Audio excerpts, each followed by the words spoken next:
Hi, this is Pat Johnson, your psychology instructor, and in this mini lecture we're going to talk about our third type of learning, observational learning, and we'll use the Bandura experiment to elaborate on observational learning.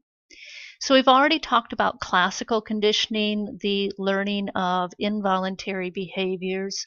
We've talked about operant conditioning, the learning of voluntary behaviors, and now our third type of learning is observational learning.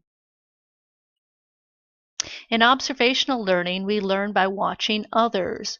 So a lot of our learning is seeing what the consequences are to other people's behavior, and we learn by watching whether they get reinforced or punished. Let me give you some examples.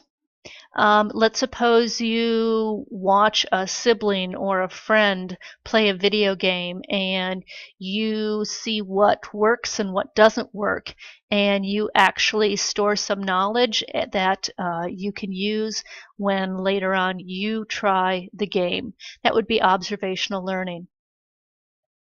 I also learn my students learn what they can and cannot get away with by watching me interact with other students.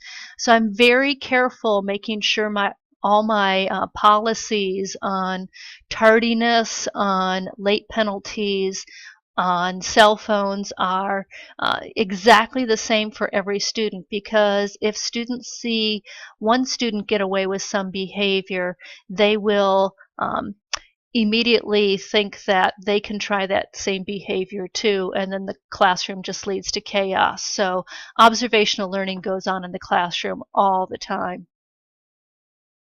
If you learn a new language, you're using observational learning, because we usually learn by observing other people speaking the language, and we learn a new language in that manner. So Albert Bandura did an experiment back in the early 60s, and he's really kind of the father of observational learning.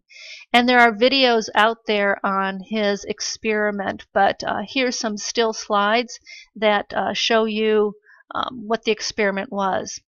What he wanted to do was see whether students or little kids would repeat the behavior of an adult when the adult was acting in an aggressive manner.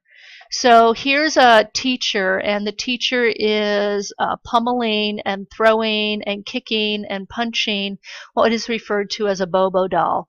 And a bobo doll is just one of those inflatable dolls that is weighted at the bottom, and when you punch it, it bounces back up. So half the students saw the teacher interact with Bobo in an aggressive manner. The other half were randomly assigned to the control group that just saw the teacher play with Bobo, but not pummel or kick or really be aggressive towards the Bobo doll. And then they filmed the kids later on when the kids were interacting with the doll on their own. And here's a little boy, and he's acting in an aggressive manner. He's beating the Bobo doll up with a hammer. He's kicking it, and in the video, he actually takes a toy gun to Bobo and tries to shoot Bobo. The little girl does the same thing. This is an equal opportunity behavior, aggressiveness, and the little girl is also actively pummeling the Bobo doll and hitting it. And in the video, she actually takes her doll and starts to assault Bobo with the doll. And so this was one of those first pieces of research that said, you know what, we can learn aggressive behavior from watching others. So Albert Bandura, the father of observational learning.